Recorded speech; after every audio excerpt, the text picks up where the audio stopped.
ஆர்யா ஆர்யா என்று சர்பெட்டா ஹிட் கொடுத்த success hero நம்ம ஆர்யா அவர்களை இப்போது பேச அழைக்கிறோம். மலேசியா ஒயின் ஷாப் வெளியே பார்த்தது இது வைரல் ஆயிடும். நான் அதுக்கு பதில் சொல்லணும். கொரோனால ஃப்ளைட்டு விடுறதுக்கு 2 வருஷத்துக்கு மேல ஆயிடுச்சு. நீங்க தப்பான தகவல் கடைசி அதான். எல்லாருக்கும் வணக்கம்.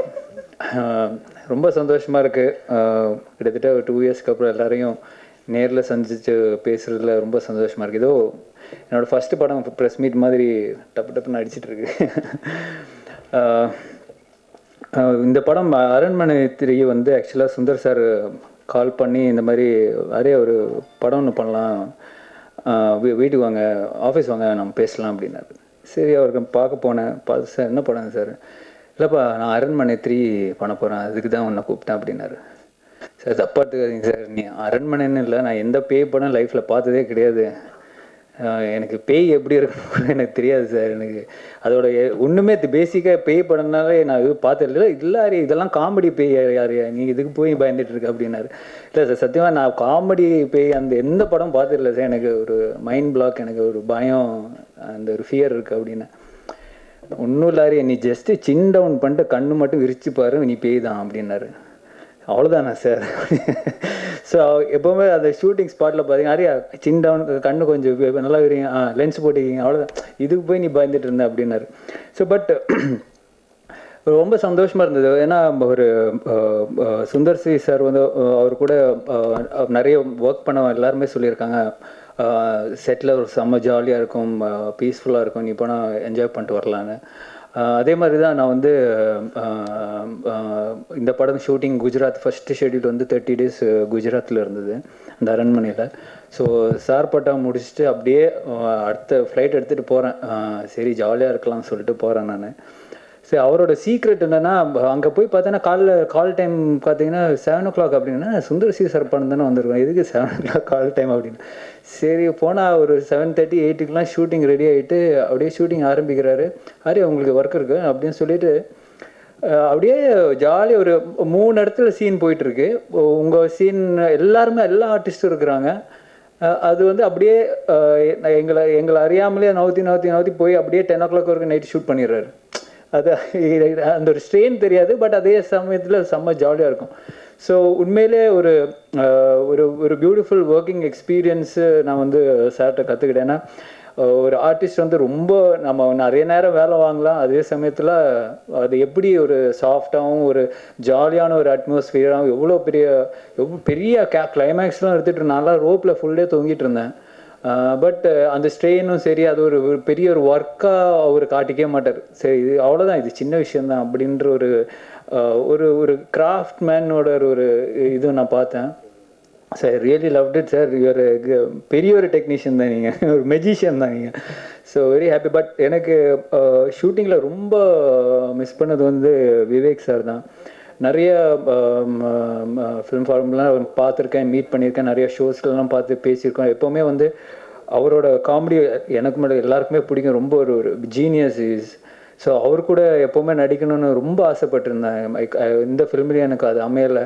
பட் கடைசியில் சைக்கிளிங் விஷயமா இருக்கட்டும், ஃபிட்னஸ் எல்லாமே அவர் பயங்கர சப்போர்ட்டிவாக இருக்கும். நம்ம சேர்ந்து நிறைய விஷயங்கள் பண்ணியிருக்கோம்.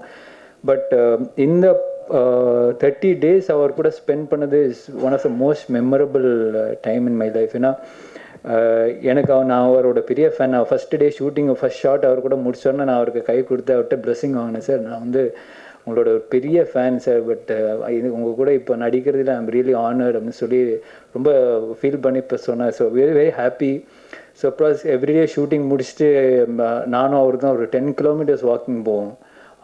அந்த அளவுக்கு ஒரு ஹெல்த் ஃப்ரீக்காக இருக்கட்டும், அந்த ஒரு அவரோட லைஃப் எக்ஸ்பீரியன்ஸ், மூவி எக்ஸ்பீரியன்ஸ் எல்லாமே வந்து ரொம்ப ஷேர் பண்ணிக்கிட்டு, ஒரு ஈகோ இல்லாமல், அந்த ஒரு அவ்வளோ ஒரு ஹியூமனாக அவரை வந்து I respect him and still respect him. But அவரோட இந்த லாஸ் வந்து இட்ஸ் வாஸ் பர்சனலாக எனக்கு ரொம்ப எஃபெக்ட் ஆச்சு. பட் இந்த படம் ட்ரெய்லராக இருக்கட்டும், இந்த படத்தில் ஒவ்வொரு விஷயங்கள் பார்க்கும்போதும் அவரை தான் நான் ரொம்ப மிஸ் பண்ணுவேன். So we all really miss you sir. அப்புறம் வந்து சத்யாவை பற்றி சொல்லணுன்னா, I really love the music இந்த ஃபிலிம். ஏன்னா ஃபஸ்ட்டு வந்து ரசவாய்ச்சியை தான் ஃபஸ்ட்டு அவர் அந்த மெலடி சாங் தான் ஃபஸ்ட்டு போட்டார்.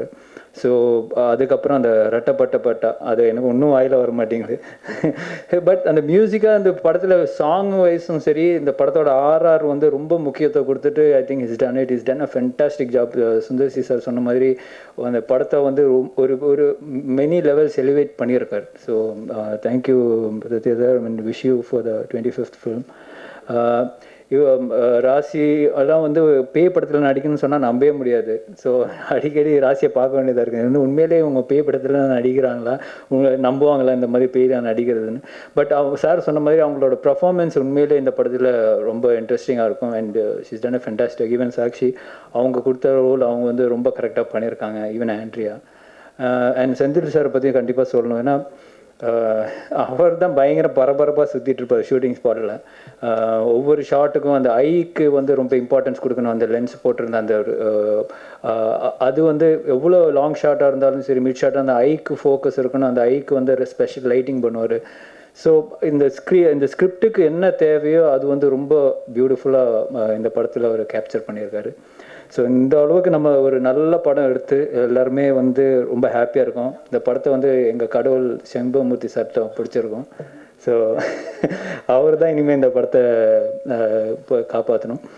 டெஃபினெட்லி உதய் சாருக்கு நான் பெரிய தேங்க்ஸ் சொல்லணும். ஏன்னா பாஸ்ங்கிற பாஸ்கரன், மெட்ராஸ் பட்டினம் இந்த மாதிரி படத்துக்கு அப்புறம் அரண்மனை 3 ஒரு மிகப்பெரிய ரிலீஸ். ஒரு இந்த ஒரு செகண்ட் லாக்டவுனுக்கு அப்புறம் ஆடியன்ஸ் தியேட்டர் கொண்டு வராங்க. ஸோ நேற்று பார்த்தீங்கன்னா டாக்டர் ரிலீஸ் ஆச்சு, very good reception. So audience வந்து தியேட்டர் எக்ஸ்பீரியன்ஸாக பார்க்க வேண்டிய ஒரு படம். ஏன்னா சுந்தர் சி சார்ட்ட வந்து நான் சொன்னேன் இந்த மாதிரி ஓடிடி பிளான் இருக்கேன். ஐயோ யாரே இந்த படம் மட்டும் ஓடிடி நான் பண்ணவே மாட்டேன், என்ன இருந்தாலும் எவ்வளோ நாள் ஆனாலும் தியேட்டரில் தான் ரிலீஸ் பண்ணுவேன் அப்படின்னாரு. ஸோ வெரி ஹாப்பியான ஒரு தியேட்டரிக்கல் எக்ஸ்பீரியன்ஸான ஒரு படம். அண்ட் ஐ ஹோப் நீங்களாம் பார்த்து என்ஜாய் பண்ணுவீங்கன்னு நம்புகிறேன். Please support us and thank you all. Thank you. 1 minute. சரி, நீங்கள் வந்து லவ் ஃபிலிம் நடிக்கிறீங்க, கலாய்க்க கூடாது, கரெக்டாக பதில் சொல்லணும். லவ் ஃபிலிம் நடிக்கிறீங்க, ஸ்போர்ட்ஸ் ஃபிலிம் நடிக்கிறீங்க, ஹாரர் ஃபிலிம் நடிக்கிறீங்க. என்ன எக்ஸ்பீரியன்ஸ் இருக்குது 3 படத்துக்கும்? எல்லாம் நல்ல எக்ஸ்பீரியன்ஸ் தான். அதை நான் சொன்ன மாதிரி ஹாரர் இதே கிடையாது. இது பாப்பானேன்னு கூட எனக்கு தெரியாது. பட் நடிச்சிருக்கிறேன். சரி, ஆண்ட்ரியா, சாக்ஷி, ராசி இந்த 3 பேர் பற்றியும் ஒரு லைன் சொல்லுங்கள். இப்போ தான் நான் ஃபுல்லாக டீட்டெயிலாக சொன்னேன். 3 பேருமே வந்து அவங்க ஸ்டைலில் அவங்க ஒரு டிஃப்ரெண்ட்டாக இருக்கிறாங்க. ஐ மீன் ஆண்ட்ரியா இருக்கட்டும், she is doing lot of Tamil films. ராசின்னு பார்த்தீங்கன்னா அவங்க வந்து ஒரே டைமில் ஷூட்டிங் ஸ்பாட்லேயே 4 படம் பண்ணுவாங்க. ஃபோன்லேயே வந்து ஹிந்தி படத்துக்கு டேட் கொடுப்பாங்க, தெலுங்கு படத்துக்கு டேட் கொடுப்பாங்க, தமிழ் படத்துக்கு. So I think everybody is busy. அதுதான் ரொம்ப முக்கியம். All 3 of them are very busy and doing very well. So very happy for them. Vivek sir கூட நீங்கள் வாக்கிங் போனது, அவங்க கூட இருக்கிற ஷேரிங்ஸ் ஏதாவது கொஞ்சம் சொல்ல முடியுமா? அதான் விவேக் சாரோட 10 kilometers வாக் பண்ணுற எப்படி ஒரு 1.5 hours டைம் ஆகும். அந்த 1.5 hours எப்படி போகணுன்னு தெரியாது. ஏன்னா சுவாரஸ்யமான நிறைய விஷயங்கள் பேசிகிட்டே இருப்பார். யூஸ்வலாக ஒருத்தரோட 2 நாள் வாக்கிங் போனாலே போர் அடிச்சிடும், பேசின விஷயமே பேசிகிட்டு இருப்பாங்க. பட் இவர் அப்படி கிடையாது. ஒவ்வொரு நாளைக்கும் ஒவ்வொரு விஷயம், ஒவ்வொரு டாபிக். இன்ஃபேக்ட் அவர் படம் பண்ண போகிற படத்தை பற்றி கூட பேசினார். பட் அது என்ன இன்ட்ரெஸ்டிங்காக இருந்ததுன்னா, அது ஒரு த்ரில்லர் ஃபிலிம். அதான் சார் நீங்கள் டைரக்ட் பண்ணிங்கன்னு சொன்னால் எல்லாருமே ஒரு காமெடி அப்படி தானே. இல்லை இந்த படத்தில் காமெடியே கிடையாது, இட்ஸ் த்ரில்லர்னு சொல்லிட்டு அந்த கதை கூட என்கிட்ட சொன்னார். ஸோ அந்த அளவுக்கு ஒரு பர்சனலாக ரிலேட் பண்ணக்கூடிய ஒரு person. And so really miss him.